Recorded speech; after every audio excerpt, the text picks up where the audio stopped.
নমস্কার বন্ধুরা, আপনারা কেমন আছেন? আবার একটা ব্লগ নিয়ে চলে এসেছি। আর এই ব্লগটা নিশ্চয়ই ভালো লাগবে আপনাদের। অনেক অনেক সুস্বাগতম আমার চ্যানেলে। আপনারা যে আমার ব্লগ দেখেন, ভিডিও দেখেন, এজন্য অনেক ধন্যবাদ। একটু লাইক কমেন্ট শেয়ার করে দেবেন। আর কোনো জোড়াজুড়ি নেই, যদি পছন্দ হয় তবেই সাবস্ক্রাইব করবেন। তা বন্ধুরা, প্রথমে ছবিটা দেখেই বুঝতে পারছেন ভিডিওটা আমের ছবি। গাছের আম সব। এই আম কটা নিলাম, নিয়ে আমগুলো ধুয়ে তাকে পাল্পটাকে বার করে নিলাম হাত দিয়ে চটকে চটকে। আর এই পাল্পটা বার করা হয়ে গেলে তারপরে ওটাকে ছেঁকনি দিয়ে ছেঁকছি। দেখুন বন্ধুরা, ছেঁকনি দিয়ে ছেঁকার একটাই কারণ, ওর রসটা নেব বলে। বড় ছেঁকনিটা এখন দেখতে পাচ্ছি না, এইটা দিয়েই ছেঁকছি। বড় ছেঁকনিটা একটু খুঁজে দেখছি। তা এইভাবে নেড়ে নেড়ে দিচ্ছি, আর তলায় ওর রসটা, আমের রসটা পড়ছে। তো বন্ধুরা, এইভাবে পুরো যে 10টা আমের যে করেছিলাম, হাতে চটকে কাইটা বার করেছিলাম, সেই কাইটাকে দিয়ে ছেঁকনি দিয়ে পাল্পটাকে ছেঁকনি দিয়ে ছেঁকে রসটা বার করে নিচ্ছি। আর খুঁজছি সেই বড় ছেঁকনিটা। রসটা বার করে নিলে কি হবে, ওপরে যে আপনার ওই এগুলো আঁশ টাঁশগুলো থাকে, বা আমের সেই ভাবটা থাকে, মানে রোয়া রোয়া ভাবটা, সেইটা সব চলে যাবে। এই যে বড় ছাঁকনিটা পেয়ে গেছি, পুকুর ভাত ছাঁকা হতো, সেই ছাঁকনিটা দিয়ে করছি, তাহলে তাড়াতাড়ি হয়ে যাবে। তা পুরোটা বার করে নিলাম বন্ধুরা। আর একটা রেড কাউ দুধ আনলাম, 1 লিটার দুধটা বসিয়ে দিয়েছি। দুধটা ফুটে গাঢ় হোক ততক্ষণ, আর আমি ওখানে ছেঁকে নিই। তো বন্ধুরা দেখুন, সরসর পড়ছে না। তা আমি খুব ভালো করে হাতায় করে নেড়ে চেড়ে দুধটাকে ফুটিয়ে একটুখানি গাঢ় করে নিচ্ছি। এই যে গাঢ় হয়ে গেছে, প্রায় গাঢ়টা হয়েই এসছে। আর এদিকে আমি কি করলাম, যতক্ষণ দুধটা ফুটে গাঢ় হলো, মিক্সি মেশিনে কিছুটা আতপ চাল, 100 গ্রাম মতো, 100রও কম, 50 গ্রাম মতো আতপ চাল, মানে গোবিন্দভোগ আতপ চাল, যেটা গোবিন্দভোগ চাল, সেইটা ভিজিয়ে রেখেছিলাম 50 গ্রাম মতো। সেইটাকে গুঁড়িয়ে নিয়ে চলে এলাম মিক্সি মেশিনে। তাই যে দেখুন, দুধটা প্রায় ঘন হয়েই এসছে। এইবার আমি ওইটাকে দিয়ে দেবো, দিয়ে আরও ভালো করে সুন্দর করে নাড়াচাড়া করে নেবো। আর চিনিটা আজকে এনেছে, তাই চিনি এখান থেকে মেপে ওই এটা চালের গুঁড়ো দেওয়ার আগে চিনিটা দিয়ে দিলাম। চিনিটা আপনারা মিক্সিতে গুঁড়ো করেও দিতে পারেন, আমি এমনিই দিয়েছি। এই যে 1 কাপ মতো চিনি বড় কাপের দিয়ে দিলাম। দিয়ে এইবার ভালো করে নেড়ে চেড়ে নিচ্ছি, চিনিটা যাতে গলে যায়, গলে চিনিটা দুধের সাথে যাতে মিশে যায়। আর দুধ বন্ধুরা যত বেশি থাকবে, যত দুধ ঘন হবে না, তত দুধে ভালো হবে ফিরনিটা। আর ফিরনি বলেই দিলাম, ডেজার্টে ফিরনি, মানে হোটেল টোটেলে গেলে ডেজার্টে ফিরনি খেতে ভীষণ ভালো লাগে। আর সেই ফিরনি যদি বাড়িতে বানান, কি লোভনীয় না, সবাই খেতে চাইবে ফিরনি। তাই যে দুধটা ফুটছে, দুধটা ফুটে ফুটে দেখুন মরে যাচ্ছে। এখনও কিন্তু আমি চালের গুঁড়োটা দিইনি, চালের গুঁড়োটা পাশে একটা বাটিতে রেখে দিয়েছি। আগে আরও দুধটা ঘন হোক, যত দুধ ঘন হবে। আর দুধের মধ্যে একটু ছোটো এলাচ, 2টো ছোটো এলাচ আমি গুঁড়ো করে দিয়ে দিয়েছি।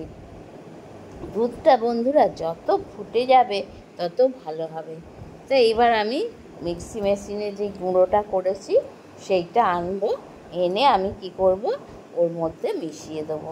এই যে গুঁড়োটা আমি ফ্রিজে রেখে দিয়েছিলাম, ওখানে যদি পিঁপড়ে টিপড়ে হয়, তাই এইখানে রেখে দিয়েছি ফ্রিজে। ফ্রিজ থেকে বার করে, ফ্রিজে আবার কারেন্ট নেই, অন্ধকার, ফ্রিজ থেকে বার করে নিয়ে গিয়ে এইবার ওর মধ্যে মিশিয়ে দেবো বন্ধুরা।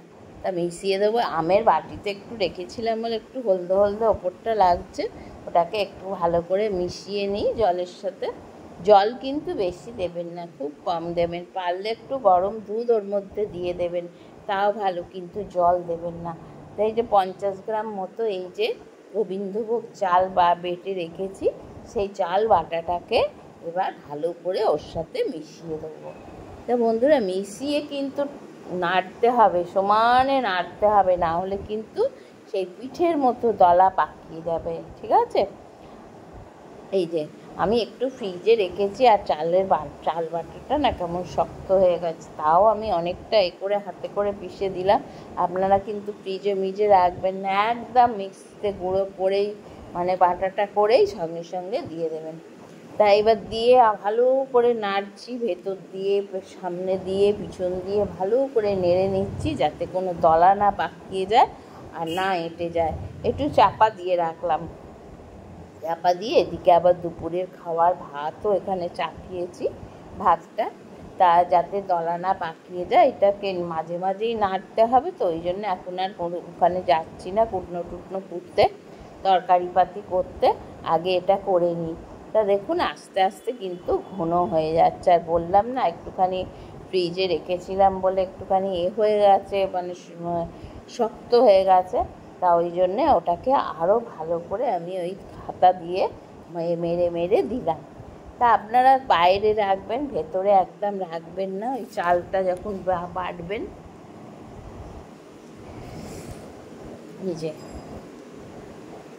3 ভাগ হয়েই এসছে দুধের সাথে চালের ঘন ভাবটা। আর কাজু বাদাম কটা দিয়ে দিয়েছি, কাজু বাদামগুলো দেখা যাচ্ছে। দুধের সাথে ঘন ভাবটা হয়েই এসছে।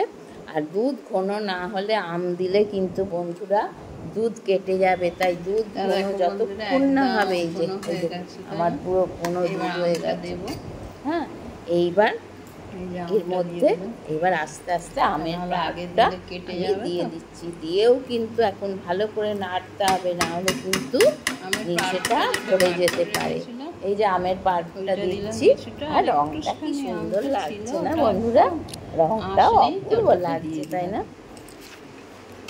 আমের পাকটা দিয়ে নিয়েছি, এইবার ভালো করে নেড়ে নিচ্ছি, নেড়ে চেড়ে ওটাকে মিশিয়ে দিচ্ছি। দেখুন ওটাকে মিশিয়ে দিচ্ছি।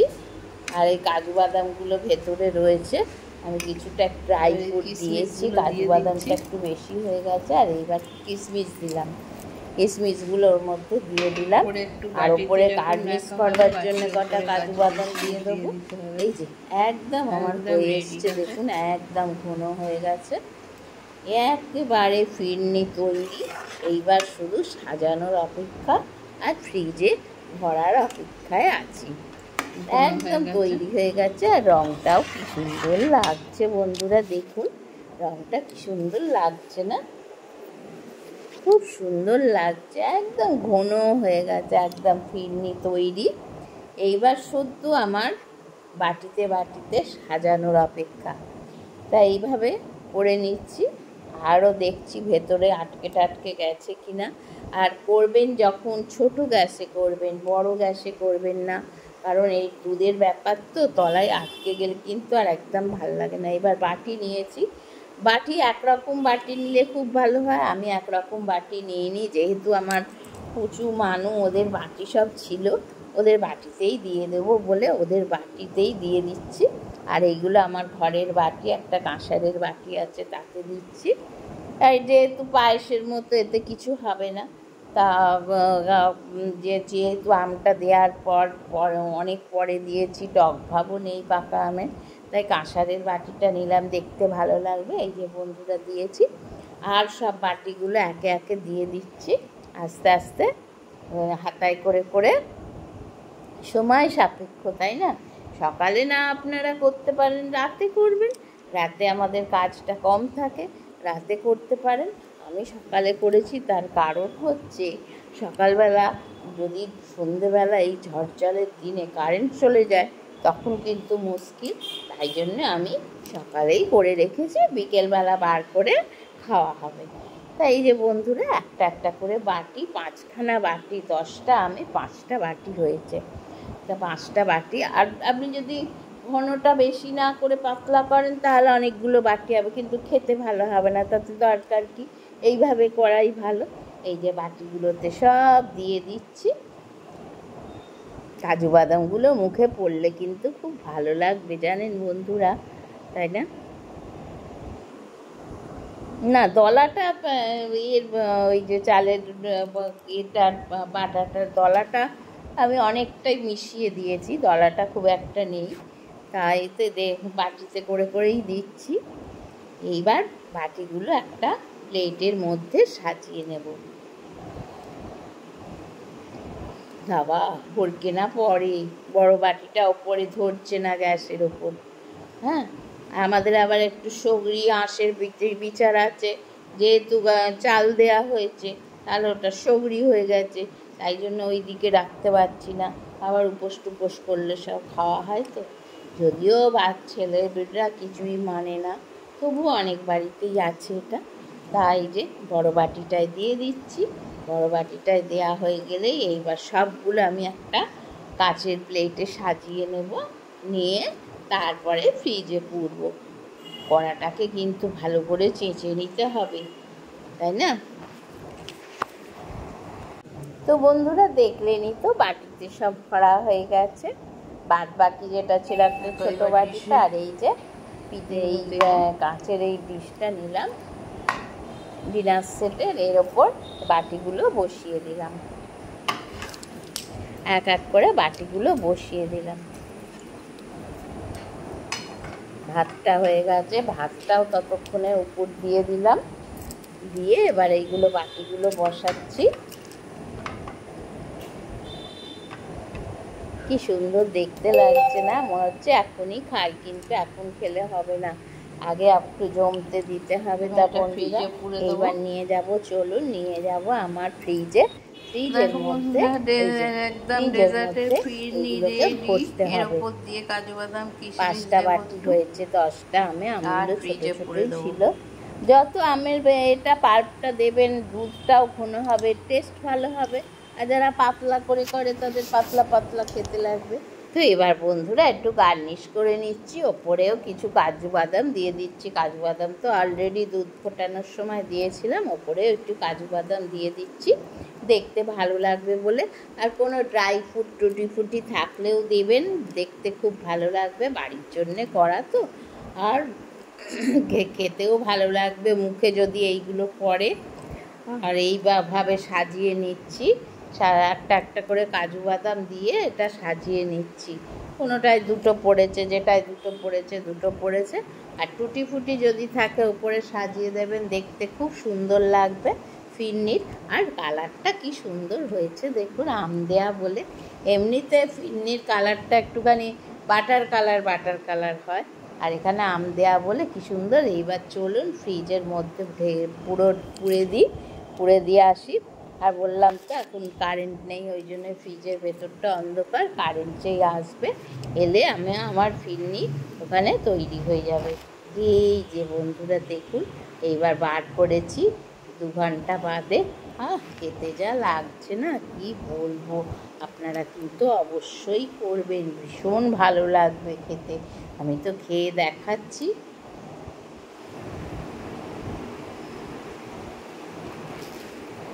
দারুণ সুন্দর লাগে। ঘুম থেকে উঠে বন্ধুরা ফিরনিটা যা লাগছে না খেতে, তোমরা করবে। কোনো অসুবিধা হলে আমায় বলবে। আজকে তো ডেজার্ট তৈরি করলাম, তোমাদের সবটাই দেখালাম, তা তোমাদের নিশ্চয়ই ভালো লেগেছে, তোমরা বাড়িতে করবে। আর আজ এই পর্যন্তই, আগামীকাল আবার নতুন কিছু নিয়ে আসবো। ততক্ষণের জন্য বিদায় নিলাম, টাটা।